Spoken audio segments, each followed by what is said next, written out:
On December 17th, 2008, four 17-year-old boys were found dead in their car at an abandoned farm 10 miles from their hometown. This video contains the unedited footage from the camera belonging to one of the boys, also found in the car. This is the description of a 14-year-old found footage horror film entitled No Through Road, a video that is often remembered as being one of the first ever analog horror films. Being posted at a time when online video sharing was so new, it terrified certain users, leading them to believe that the video they were watching was real. The series of films consisted of 4 parts, all making up one huge mystery, but without wasting any more time, let's dive in to No Through Road.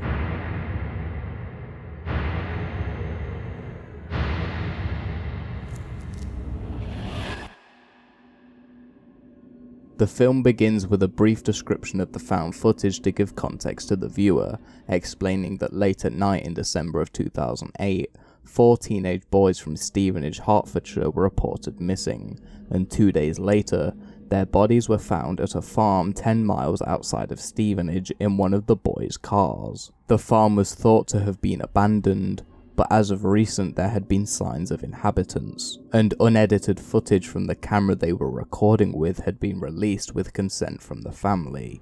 Then the text disappears, and the beginning of the found footage starts to play. We learn from the first few seconds of camera footage that the 4 boys, 2 of which have work at 8 in the morning, are having a late night drive around their hometown for the fun of it. The name of the boy holding the camera is Stephen, and the driver's name is Ollie, and throughout the entirety of the first film, these 2 characters are the only 2 who we hear the names of, the remaining 2 boys being friends of Stephen who go unnamed for the entirety of the film's runtime. And since it's the middle of the night, their only light source being from streetlights, the film itself is very dark, the only thing that's visible inside the car itself being the people within it. And during the first minute of the film, we see 2 visual glitches that hint towards the idea that there is something wrong with the recorded tape. These small glitches appear in many forms throughout the film,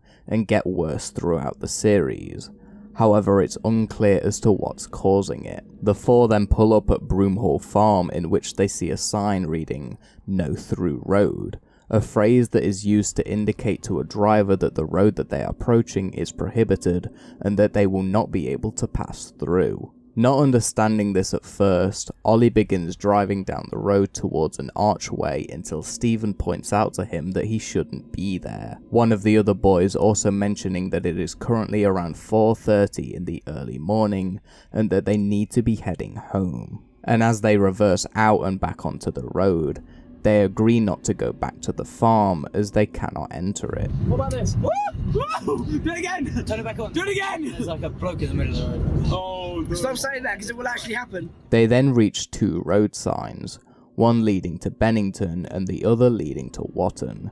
However, as neither of those places are where they want to go, they decide to keep driving onwards, ignoring the signs. And after doing so, they acknowledge that they had become lost, and they were unable to find their way back as they were struggling to get any signal on their phones. They then pull over to take a break from driving, which is when they discover a dead rabbit by the side of the road, and as Stephen zooms in on the subject, the tape glitches once again, showing 10 frames of unclear footage on screen, alongside an eerie screeching noise. A rabbit! I caught a rabbit! It's like perfectly preserved as well, it's really weird. Oh, Ollie, don't. Fuck off. Oh, man. This visual glitch is very similar to one we saw earlier in the film, in which we see a dark-haired boy playing an acoustic guitar. Despite the fact that the footage is unedited according to the text we see at the beginning of the film, these small clips, such as the acoustic guitar video and the strange screeching clip, have somehow managed to make their way onto the found footage tapes, which is very strange to say the least, as these clips, as well as others seen later in the film, don't look at all related to the main footage and definitely don't belong there. But carrying on, the boys return to the car to continue driving, and still confused, Stephen hands the camera to one of the boys in the back, saying that he's going to take a look up the road. What is he? Steve! Get back in! Drive! What's what? What? What's the matter? Drive! What? There was someone and he was like wearing some sort of mask. Stephen claims to have seen a person outside the car wandering around wearing a mask, and although it sounds ridiculous as it is, this only gave the boys another reason to get home as soon as possible. And it's when they continue driving forwards that they reach another road sign, but to their surprise, the signs read the same as the previous ones they drove past, one leading to Bennington and the other leading to Watton, which only caused more confusion among the group as they had been driving in a straight line this entire time. Despite this dilemma, they decide to continue driving straight on as they had no other option, and driving to either Watton or Bennington wouldn't help as neither places were their desired destination. And after some more time driving, they once again reached the same road signs as before, and one of the friends in the back, who had been falling in and out of consciousness due to it being so early in the morning, thinks the other three are messing with him, and the boys begin to get stressed, unsure how to get themselves out of this situation. Then Stephen leaves the car to go check out the sign as he is still in disbelief that they had driven past it again in spite of travelling in a straight line. And getting back in the car, they decide to drive towards Watton, and when doing so, one of the boys makes the choice of listening to the radio. However, all they hear when doing so is one creepy, repetitive track, sampling screaming noises and adding to the boys' anxiety.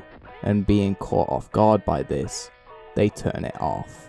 And when continuing to drive, Stephen mentions how odd it is that they haven't seen any other cars the entire time they have been driving, but rather than responding to this, the group stays silent. And after driving down the road towards Watton, they reach a roundabout, and although unaware of their whereabouts, they find themselves on the A602 towards Stevenage, their hometown. Driving down the road, a sigh of relief fills the car as they now know how to get back home, and when passing the Stevenage border, they begin joking around again. Hey guys! Lost. Turn the lights on. What the fuck? How did we get here?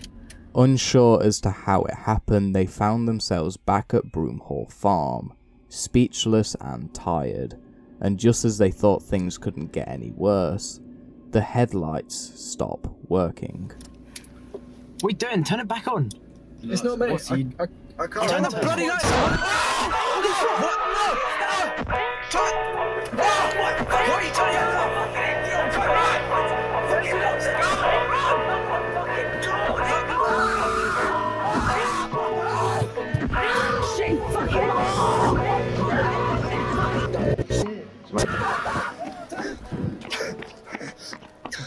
Stephen luckily manages to escape the vehicle with the camcorder, running towards the archway, looking back at the car, the screams of his friends in the distance slowly fading as he tries to find safety. Oh shit!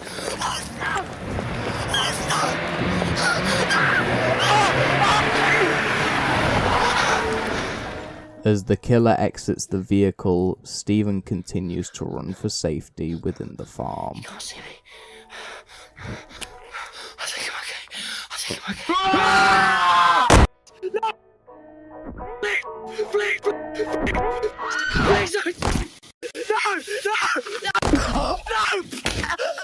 No! Being beaten to death with his own camera, the tape begins to glitch even more as blood covers the cracked lens, and in one final blow, he's taken out. A long beeping sound is then heard, followed by more text displayed on screen, asking its viewers to contact crime prevention services if they have any information regarding the video.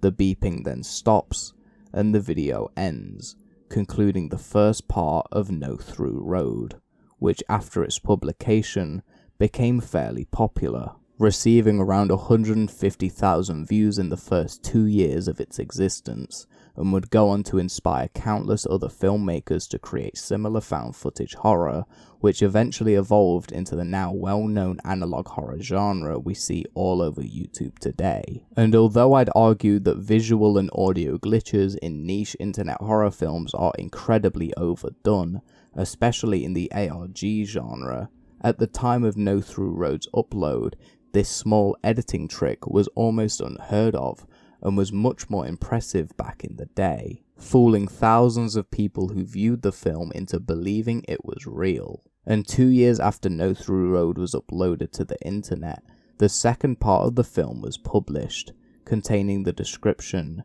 "This is footage from the first of 2 tapes procured by police following the event code named NTR2. I can only hope they do not catch me before I obtain the second tape," telling us that the following tape, which appears to be a follow-up to No Through Road, has been stolen from the hands of the police and uploaded onto the internet. And as the film begins, the text, "This footage has been released without consent," is displayed, confirming our initial suspicion. We then cut to footage from the passenger seat of a car as the unnamed characters drive in silence towards an unknown destination. We get a glimpse of the driver through the rearview mirror before he pulls up and exits the vehicle.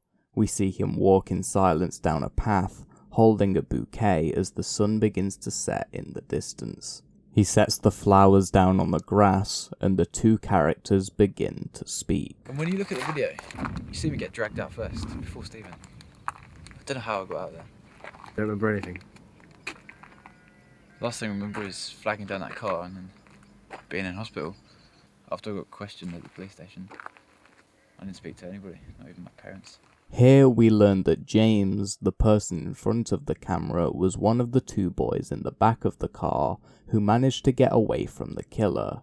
And here he is speaking about the incident 2 years after it happened for the very first time, saying that after being questioned by the police, he didn't speak about what happened that night to anyone, not even his parents. And after discussing the situation and talking about the night itself, they get back in the car to drive back home after paying their respects. And it's in the car where we hear the 2 make casual conversation, discussing recent episodes of Doctor Who, almost as if they forgot that the camera was still filming. And it was really clever because there's the Doctor, obviously, and there's another woman who also time travels.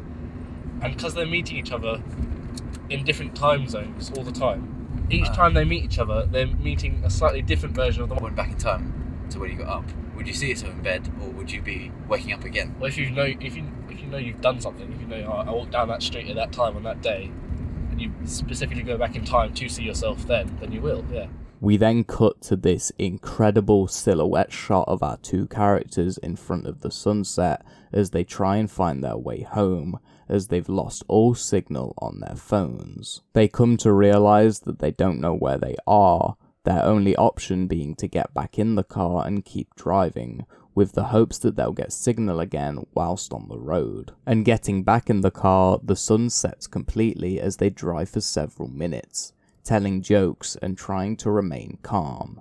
And abruptly, without mentioning why, James stops the car, unbuckles himself and exits the vehicle, covering his mouth in shock. The cameraman, confused, tries to talk to James as he re-enters the vehicle, but James quickly cuts him off, telling him to look where they are, reversing the car and pointing the headlights at a road sign reading Bennington. They stare at the sign in silence before exiting the vehicle to inspect it, causing James to panic as he realizes what he's gotten himself into. And re-entering the car, him and the cameraman begin to have a conversation. However, due to audio glitching on the tape, the majority of the dialogue between the 2 cannot be heard. That is until the cameraman suggests that they continue driving until they see the sign again, in which they'll take a right. And agreeing to this, James begins to drive again, and after several minutes they pass the sign once more, and in frustration, James says he'll take a right the next time they see the sign, and the camera begins to glitch once again. Hell! God's sake! Oh! They pull over, once again trying to get signal on their phones, which they are unable to do. But when they get back in the car, James is able to access his emails, however the connection isn't consistent enough to be able to contact anyone. And it's during this conversation when a human-like figure can be seen in the background, slowly walking around outside of the vehicle. Then Dave, the character behind the camera, asks James if he believes it was worth coming back. Okay, it's a good thing he came back. I just had to pay my respects. Do you think it was worth it? No. The tape cuts, and we see that the camera has been laid down inside of the car as a distant conversation is taking place. Dave picks up the camera, to which we see James talking to someone frantically. That someone being Stephen, covered in blood and screaming in shock. And out of anger he screams, "Where is he?" referring to the killer in the first film. And that's when we realise that this Stephen is from the past, as James tries to calm him down, telling him that the incident happened 3 years ago. And cutting to a shot of Stephen in pure distress, James fills him in on what's happening in the present, telling him that the entire situation is happening all over again, and that they are lost once more. We then cut to a shot of the two sat down on the dirt, their only light being from the headlights on the car, as Stephen cries uncontrollably. And after some time, Dave suggests that they get back in the car and begin driving again, and picking up the camera, the film cuts to black, followed by the text, "The tape ends here." It was found in a camera case along with a camera. The camera was broken, but another tape was found inside it. While severely damaged, efforts are currently being made to retrieve the data on the tape. The text then disappears, and the film ends. It's crystal clear at this point that the No Through Road series is heavily time travel related, explaining the time loop they experience when driving home, and the plot being foreshadowed earlier during the conversation about Doctor Who. When James returned to the location with Dave, still not understanding what caused the incident in the first place, they accidentally got themselves stuck in the time loop once more, meaning they were unable to leave whilst on the road, and causing them to bump into Stephen from 3 years in the past. And in fear that they might encounter the killer once again, who from now on we will refer to as No Face, they have to find themselves a way out of the time loop, which begins in the third part of the series, No Through Road 3. We begin with text reading, "The tape from inside the camera. Although much of the footage has been retrieved, there is visual tearing and audio distortion, which we see immediately as the film begins, much of it being warped and glitched. We start with a long shot focusing on James driving as Stephen sits in the back. The three seem too shaken up to say a word to each other, and it's when driving down the road that James, who has had no signal since they came back to the area, receives a call on his phone, and answering it, it's clear that this isn't any ordinary phone call. Hello?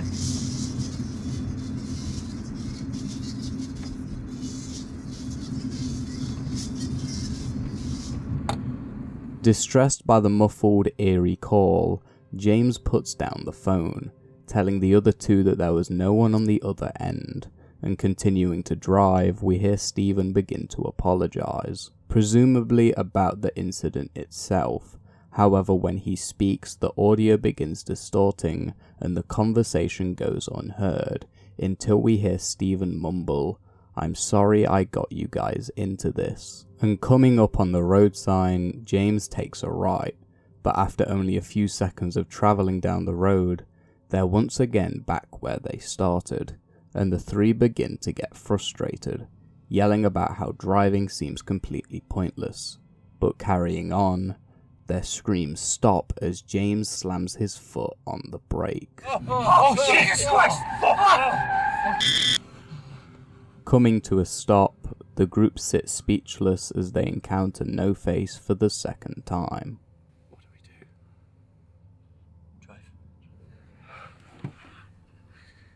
Drive. Drive.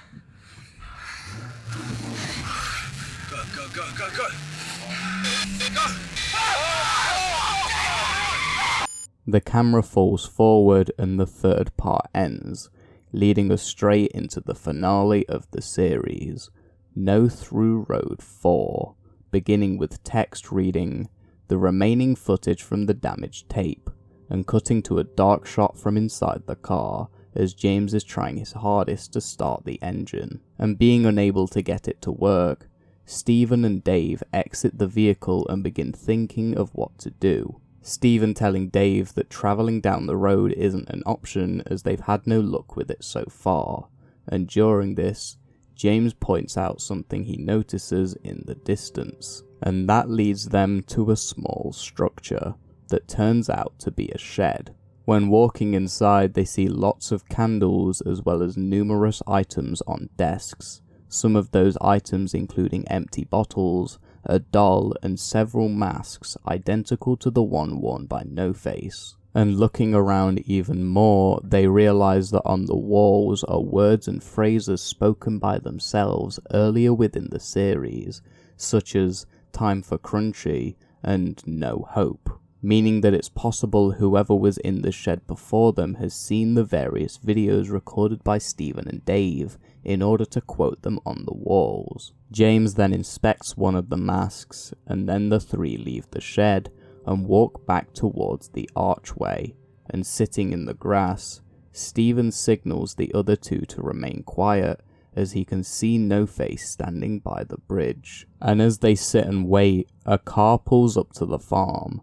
The three question who could possibly be driving down here, but as James and Dave are worrying to themselves, Stephen realizes what's happening as he begins to hum the tune that played on the radio during the incident. And as Dave turns back around towards the bridge, the headlights on the car turn on, and screaming can be heard in the distance. Now understanding the situation, Dave and James realize they are watching the original group of four approach the farm in the year 2008.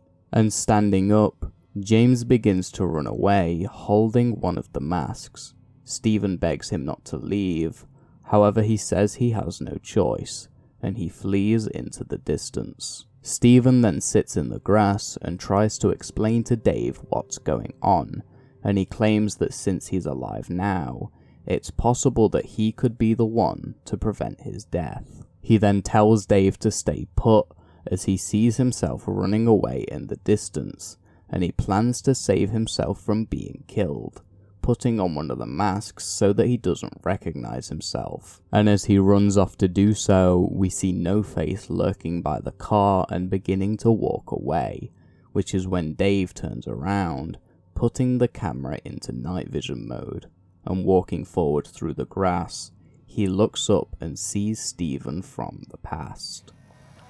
Oh my God. I think I'm okay. We see Stephen knock out his past self and attempt to drag his body towards the car to prevent his own death, but when doing this, he becomes conscious again, and the two begin to fight each other.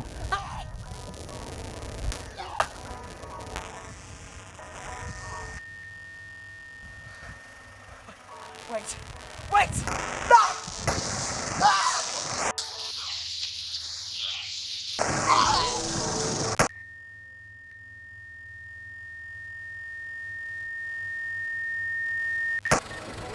Stephen? Stephen?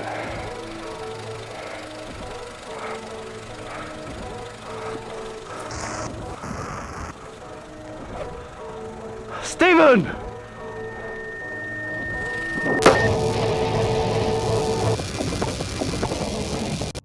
The tape cuts out here. Unless more material is discovered, the No Through Road event remains unsolved. And that concludes the final tape and the final part of the No Through Road series. And after its publication, what was once a viral video became a 4-part mystery that held dozens of questions that no one knew the answers to. And over the years, many people have attempted to put the pieces together. However, no real conclusion has been met. And I'm in no way a theorist or an expert on these short films, but I will attempt to document a theory that makes the most sense to me, based on many comments I've read discussing the films and their story. So, here is my attempt to piece together the No Through Road timeline. In the very first found footage tape, we see the 4 boys travelling down the road late at night before they arrive at the farm. As far as we know, this footage is from before any time loop exists. Therefore, the 4 boys in the car at the moment will be referred to as their past versions. For example, the Stephen we see in the car in No Through Road 1 will be referred to as past Stephen, while the Stephen we see in No Through Roads 2 to 4 will be referred to as present Stephen. And although we never properly see either James or Dave in the first part of No Through Road, their characters will still be referred to as present James and present Dave in parts 2 to 4. But anyway, back in the first part of the series, we see the 4 boys from the past approaching the No Through Road sign. And the reason I believe that the road isn't meant to be driven down is because the area around Broomhall Farm is where the loop originates, specifically at the archway, and I believe that Ollie accidentally begins the time loop by driving towards it, which is why they are unable to return to Stevenage after exiting the farm, because no matter how far they drive down the road, the time loop eventually restarts. Even when they almost managed to get to Stevenage by driving towards Watton, the time loop still ended up restarting later down the line, bringing them back to the archway, and they encounter No-Face for the first time. And this is when we need to consider who No-Face actually is. And something about this series that most of the popular theories agree with is the fact that No-Face is both Stephen and James in the future, as they are both seen holding masks in part 4. And the reason they attack the original group is because they are trying to alter the time loop. The way that this version of No-Face originates goes like this. Past Stephen from 2008 enters the time loop with the other 3 boys. They see No-Face, and past James gets dragged out of the car. As far as we're aware, the 2 boys that get killed at this point in the timeline are Ollie and the other unnamed boy. Past James manages to escape from No-Face, however his present self doesn't have any memory of how he got away, only that he ended up in hospital afterwards. But we know how past Stephen manages to escape as we see footage of himself running towards the archway. And thinking he's safe from harm, he encounters present Stephen as he gets attacked. But instead of past Stephen dying, which is what it looks like happens in part 1, past Stephen actually kills his present self, the version of himself that tried saving his life. Which is why at the end of part 4, when encountered by Dave, Stephen looks horrified. That's because this version of Stephen we see is past Stephen, and being in shock after killing the present version of himself, he runs off into the distance, terrified that he has just killed someone, and he hides away in Broomhall Farm. And just before this happens, we see present James running off into the distance with one of the masks. And I believe that when he does this, he is planning to end the cycle by becoming No-Face, who we will refer to as future James. And in the future, it is James who attacks the original 4 in the car, because destroying what originally caused the time loop would end the cycle altogether. And doing this, he lets past James survive so that he can go on to become future James himself. However, he fails to kill past Stephen, causing the loop to continue, and it will continue until the 2 are dead. Since past James and past Stephen were the 2 survivors who went on to continue the cycle, they cannot end it unless they kill their past selves. So until someone interferes with the time loop and kills both past Stephen and past James, the time loop will remain. So, very quickly summarizing it, past Stephen enters the farm and escapes No-Face, future James, and goes on to kill his present self, and horrified after doing so, he runs away to hide, and before present Stephen dies, present James abandons the other two, running away and eventually becoming No-Face, and attempting to end the cycle, he murders Ollie and the unnamed boy, when really the only way to end the cycle is for all of the past versions of each of the characters to die, because if anyone survives, they will go on to continue the loop. So, until the past versions of Stephen and James die as well, the time loop will keep on going, and at the end of part 4, after attempting to end the cycle, present Dave is encountered by future James, No-Face, and I believe that after the tape ends, Dave is killed by future James, which is why at the beginning of No Through Road 1 we are told that 4 bodies were found at Broomhall Farm, because those 4 people are Ollie, present Stephen, the unnamed boy, and present Dave. And that pretty much concludes it. If any of that was confusing, don't worry. It's time travel and it's not easy. But as far as the series goes, that's everything that No Through Road has to offer. And it's incredible that the creator of the series was able to take a short film they created in 2008 and create a full story around it, linking parts of the original film with new footage to give this viral video an entirely new viewing experience.